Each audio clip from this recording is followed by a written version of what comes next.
पार्टियों के लोग बैठे हों, अलग अलग संगठनों के लोग बैठे हों, युवा अनेक अनेक संगठनों से जुड़े हों, लेकिन मैं आपसे सिर्फ 3 घंटे के लिए चाहता हूं कि आप सिर्फ अपने तमाम संगठन पद पार्टी को छोड़ करके सिर्फ सनातनी होकर मेरी बात सुनो।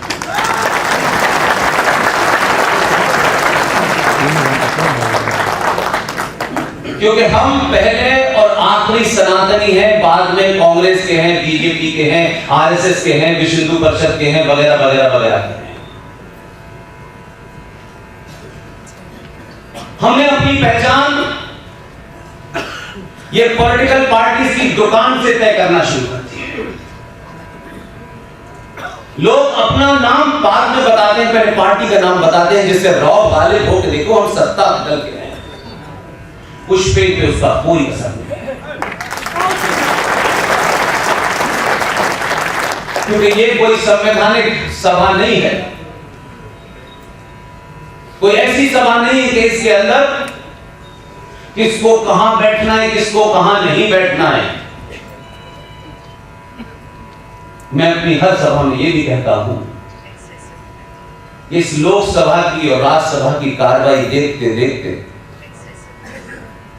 आप लोगों ने एक गलत परंपरा डाल दी है।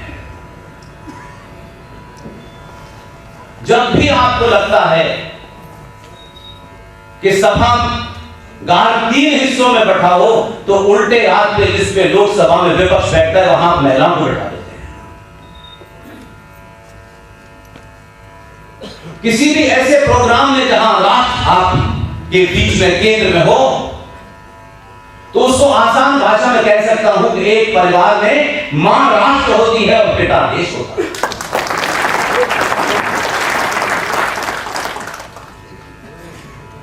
इसलिए हम देश और राष्ट्र की जब बात करते हैं तो बहुत कंफ्यूज करते हैं। इसलिए कि बोलने वाले को इसकी चिंता होती है कि जो लोग सुनेंगे वो ताली बजाएंगे या नहीं बजाएंगे, मैं पॉपुलर होगा या नहीं होगा। 2022 के भारत में इस क्रांति के दौर में आपको यह चिंता नहीं होनी चाहिए कि आपसे कौन खुश होगा, आपकी कौन तारीफ करेगा, आपका अनुमोदन कौन करेगा। आप अपने स्वयं से बात कीजिए। अगर आप अपने ऊपर गर्व करते हैं तो दुनिया की चिंता छोड़ दीजिए। और आपकी धरती पर आकर बोलना ये आसान काम नहीं है। जहां स्वागत में ही ऐसे शब्द बोले जाते हो कि मेरे लिए बहुत कम कुछ बचता है। जिस धरती के ऊपर एक तरफ पंडित हजारी प्रसाद द्विवेदी हो जिन्होंने साहित्य लिखा हो, और दूसरी तरफ इसी धरती पर ब्राह्मण कुल में पैदा होने वाला एक आदमी जिसके बारे में यह कहा जाता है कि ब्राह्मणों का काम है पूजा पाठ कराना, लेकिन आपने और बलिया के लोगों ने इसे दिया कि पूजा पाठ के अलावा अगर समय पड़े तो शास्त्र साहिब में रख करके शस्त्र भी उठा लेना चाहिए। इसलिए मैं उस अमर शहीद मंगल पांडे को नमन करता हूं, उनकी धरती को नमन करता हूं, उनके परिवार से जितने भी लोग आए हुए हैं उनको नमन करता हूं। और इसी से लगी हुई एक जगह है जिसने आजाद भारत में, इस तथाकथित आजाद भारत में एक क्रांति शुरू की और सत्ताधारी पार्टी को, जिनको नशा ये हो गया था कि लोकतंत्र द्वारा चुने हुए लोग जब डिक्टेटर हो जाते हैं तो जयप्रकाश नारायण ने उनको जमीन को उतार दिया।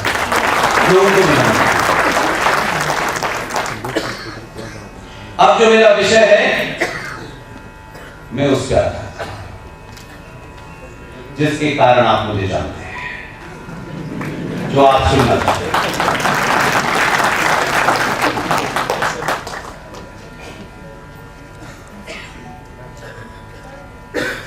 यहां आने से पहले कुछ घटनाएं क्यों हुई हैं, कैसे हुई हैं, इस पे नहीं जाना चाहता, लेकिन 95 करोड़ भारत का सनातनी, हर घटना होती है फेसबुक पर एक प्रतिक्रिया देता है और अगली घटना का इंतजार करता है। जिंदा कौमें एक घटना होती है 100 साल में, उसे अगले 100 साल तक नहीं होने देती।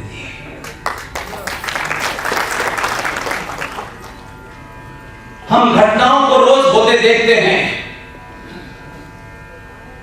कभी निकिता तोमर को हरियाणा में सरेआम सड़क पर एक जिहादी मुसलमान गोली मार देता है क्योंकि वो उससे शादी करने के लिए तैयार नहीं होती है। कभी झारखंड में अंकिता को मार देता है, कभी रूपेश पांडे की हत्या होती है, कभी अंकित शर्मा की हत्या होती है, कभी अंकित सक्सेना की हत्या होती है, कभी गढ़वाल की हत्या होती है, कहीं कन्हैया का गला काटा जाता है। ये घटनाएं बार बार आपको जगाने की कोशिश कर रही है। आपको लगता है ये सरकार की जिम्मेदारी है, सरकार की जिम्मेदारी नहीं है। इसे आपको 70 सालों में तथाकथित नेताओं ने और संगठनों ने आपको जो घुट्टी पिलाई है, उस घुट्टी से बाहर आने का समय है। और अगर किसी ने कहीं एक्सपेरिमेंट किया भी था और अगर वो फेल हो गया है तो दोबारा से नया एक्सपेरिमेंट करने की जरूरत है।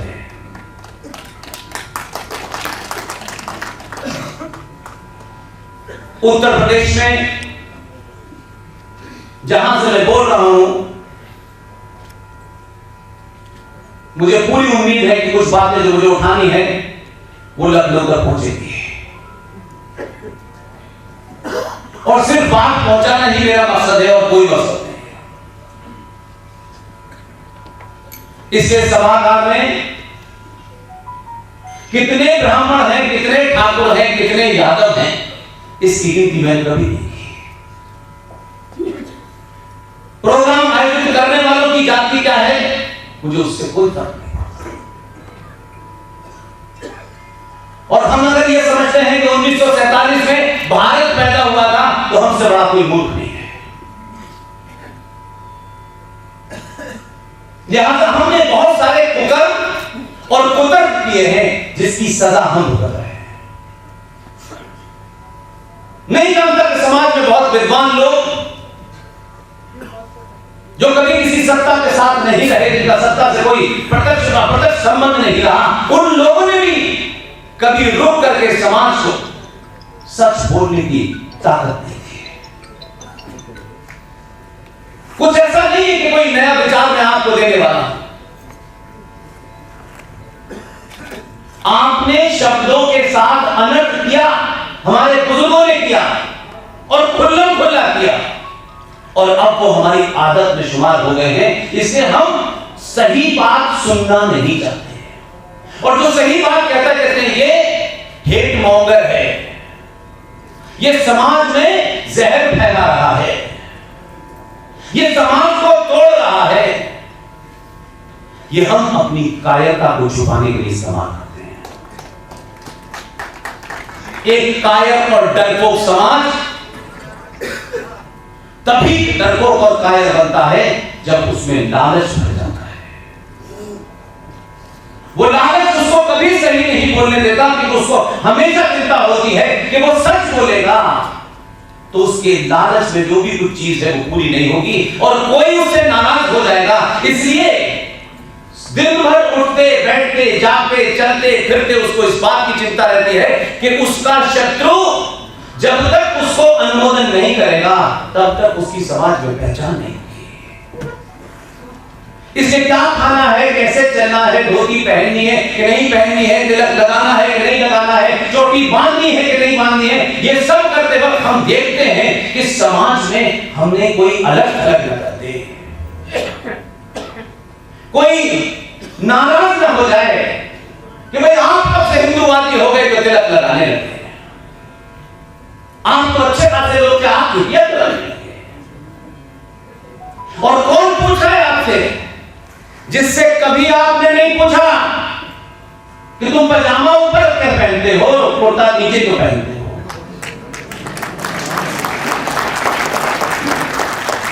आपने नहीं पूछा क्योंकि उसने आपको जिसके अपोजिस्टिक समाज सुबह से शाम तक सफाई देता रहता है। और क्योंकि हम ना अपने बारे में जानते हैं, ना अपने पूर्वजों के बारे में जानते हैं, हम उनकी तस्वीर लगा करके माला जरूर पहना देते हैं। उनको साल में कभी एक बार याद करके समझते हैं कि बस काम पूरा हो गया। लेकिन हमारे अपने घर में इस बागी बलिया के अंदर हमने अपने बच्चे को फूल वाले चचा बनने की ट्रेनिंग दी है। लेकिन इसी बागी बलिया में किसी ने अपने बच्चे को मंगल पांडे बनने के लिए प्रोत्साहित किया। मंगल पांडे पड़ोस में पैदा हो, हमारे यहां तो चचा नेहरू पैदा हो, क्योंकि हमें सुख सुविधाओं के साथ जीवन जीना है और इतिहास में नाम लिखाना है।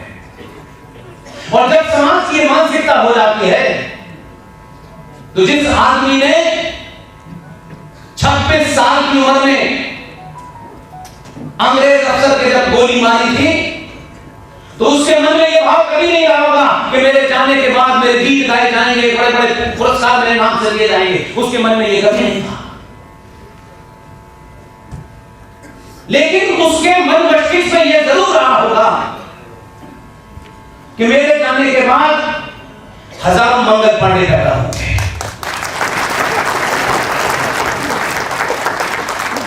लेकिन मुझे दुख और अफसोस है,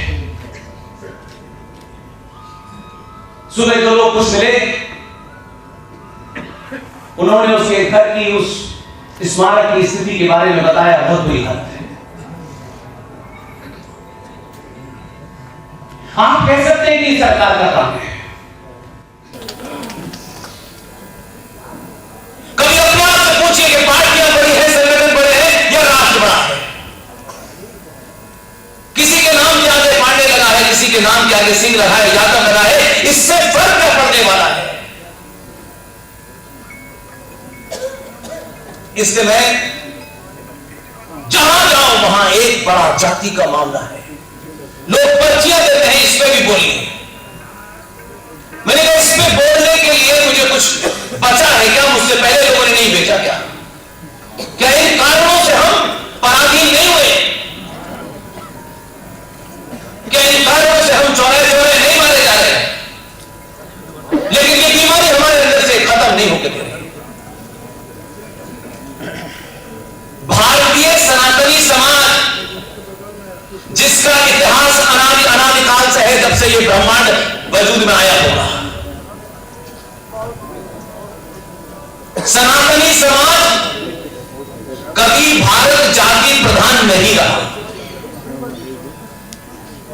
सनातनी भारत समाज हमेशा कर्म प्रधान रहा।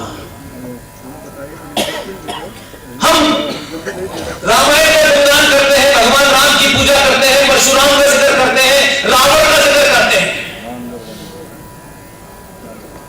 लेकिन इन 3-4 कैरेक्टर को भी सही परिवेश में जो है उसके लिए बहुत ज्यादा बड़ा विचार होने की आवश्यकता नहीं।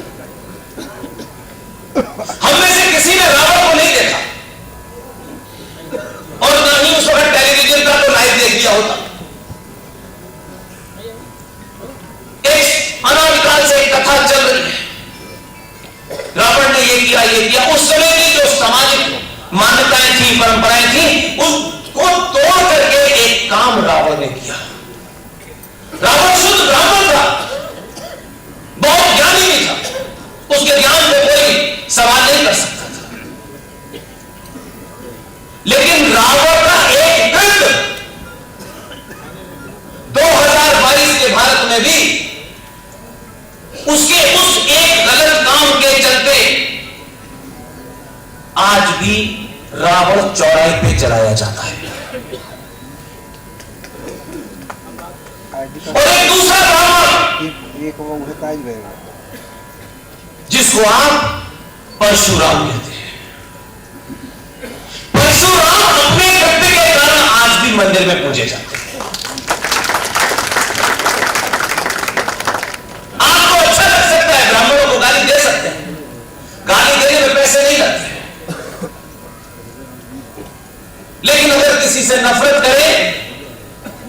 से प्यार करें वो तथ्य फैक्ट पे होना चाहिए, भावनात्मक बातें नहीं होनी चाहिए। जो लोग भी ब्राह्मण को गाली दे करके अपनी बात कहने के लिए खुश हो जाते हैं, चंद वोट पा लेते हैं, मेरा उन्हीं से सवाल है कि आप उस पैराडॉक्स को देखिए कि एक क्षत्रिय राम ने रावण के उस कृत्य के कारण उसका वध किया। रावण को हम कब से जला रहे हैं, लेकिन आज तक बड़े से बड़े विद्वान ने, बड़े से बड़े प्रख्यात पंडित ने कभी भी उस क्षत्रिय भगवान राम के ऊपर ब्राह्मण वध का आरोप नहीं लगाया। वो ये नहीं कहता है कि राम ने ब्राह्मण वध किया था, ये नहीं कहता। रावण का वध किया, ये कहता है। और आप फिर उस ब्राह्मण को जब गाली देते हैं तो उसका तीसरी परीक्षा देखिए कि वही ब्राह्मण मंदिर में बैठ करके जिस क्षत्रिय ने रावण को मारा है उस क्षत्रिय राम की पूजा करता है। फिर आप उसमें चौथा रोग लगाते कि ये भेदभाव करता है। वही ब्राह्मण मंदिर में बैठ करके वाल्मीकि की लिखी रामायण पढ़ाता है, शर्मा जी की नहीं पढ़ाता। आप इस सब के बारे में नहीं बात करेंगे। आपके शत्रुओं ने, चाहे वो विदेशी हो चाहे वो आक्रांता हो, आपकी स्पॉट लाइन को इतना मजबूत बना दिया है कि आज आप एक दूसरे के खिलाफ खड़े हुए हैं। इसलिए जो सामूहिक शक्ति है सनातनी हिंदू समाज की, उसका प्रदर्शन नहीं होता। और जो समाज अपने शत्रु से भी नहीं सीखता, फिर उसका पतन निश्चित होता है। आप जिनके बीच में हैं, जो लिखिता और अंकिता की हत्या कर रहे हैं, कुछ उनसे भी अगर आप सीख लेते तो शायद ऐसा नहीं होता। देश की सरकार चलाने में, खजाने में सबसे ज्यादा आपका कंट्रीब्यूशन, संविधान को सर पे रखते धोने में आपका कंट्रीब्यूशन, कानून व्यवस्था को बनाए रखने में आपका कंट्रीब्यूशन। लेकिन कुछ पागल 20-21 करोड़ लोग हैं जो रेगिस्तान में ऊंट की पीठ पे खड़े होकर खजूर तोड़ रहे थे, वो आपको ध्यान दे,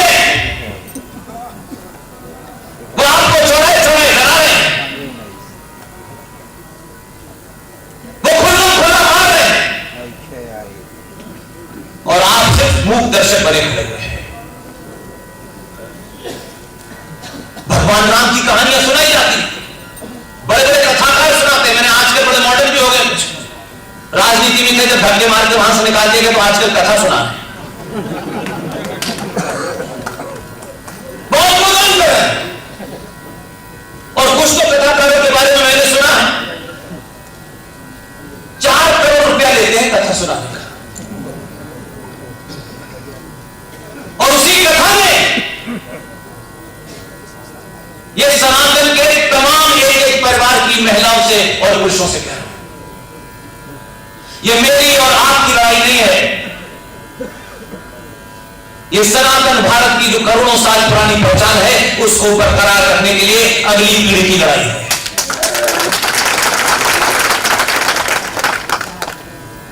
हम इस जीवन में बड़े बड़े मकान, बड़ी बड़ी गाड़ियां अपने बच्चों के लिए छोड़ के जाते हैं।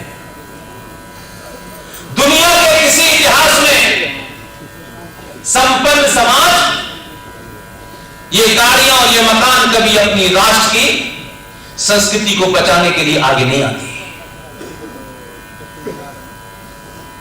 इससे ज्यादा आप समृद्ध थे, विश्व की अर्थव्यवस्था में आपका 33% का कंट्रीब्यूशन था। लेकिन आपको लगता है कि जब तक मिश्रा जी से ज्यादा आपके घर में गाड़ियां नहीं होंगी तो आपकी नाक नीचे हो जाएगी।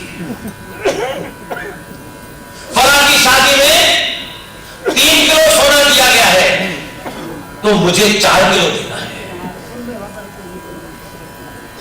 आपने विवाह जैसे संस्कार को बिजनेस में तब्दील कर दिया है।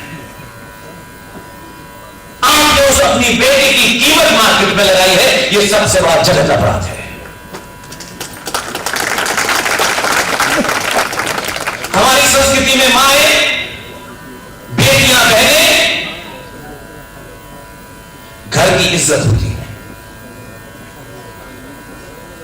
हम अखबारों में उनकी लंबाई चौड़ाई क्यों छपाते हैं? ये शर्म नहीं आती? सार्वजनिक आत्मचित करते हैं हर बड़े बड़े अखबार में, मेरी लड़की है, इतनी लंबाई है, गोरा रंग है, नाक है, फलाना है, दिमाग है। ये क्या करते भैया? आप कहां से चले थे कहां आ गए? जो आपके घर की इज्जत है उसको आप अखबार में छपाते हैं, उसकी लंबाई चौड़ाई।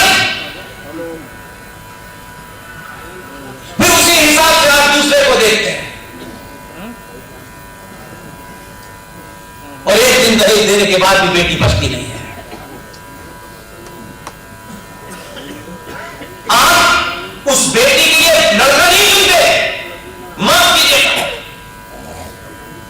हमारी माँ और हमारे पिता बेटी के लिए लड़का चुनते वक्त, दहेज देते वक्त उस बेटी का भला नहीं सोचते। समाज में हमारी शान क्या होगी, कहीं वो न घट जाए।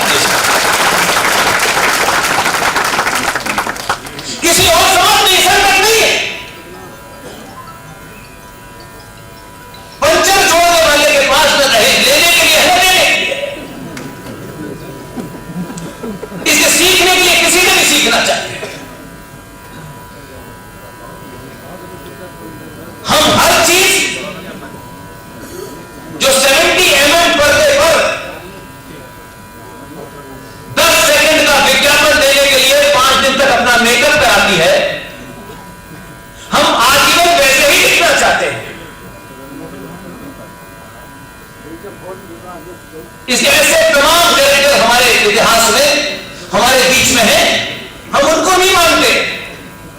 ये भारतीय सनातनी हिंदू महिलाओं के अंदर एक अजीब प्रकृति आ गई है। उन सबको लगता है कि खूबसूरती की परिभाषा तैमूर की अम्मी है।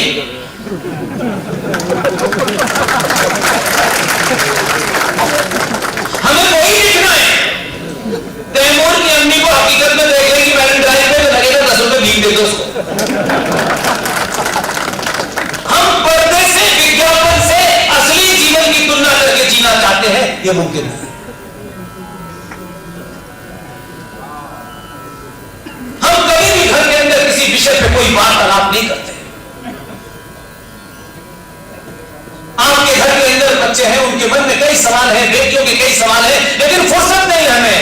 पिताजी को पैसा कमाना है, माताजी को कथा सुननी है, और जो कथा सुना रहा है उसके बारे में हम कुछ बोलना नहीं चाहते। ये समझते हैं कि कथाकार नाराज हो गए तो हमारा भविष्य खराब हो जाए। एक कथाकार, हम वैसे अपने लिए बड़े सेंसिटिव लोग हैं, हमें कोई मां की गाली दे दे हमको चोट लगती है, पिता को गाली दे दे, कुल को गाली दे दे, जाति को गाली दे दे, सब कुछ करते हैं।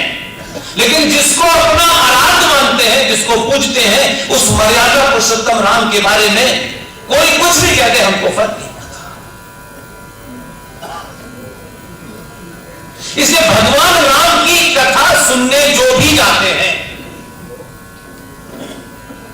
मैं नहीं जानता कि वो कथाकार क्या नई बात कहने लगता है जो आप सुनने चाहिए।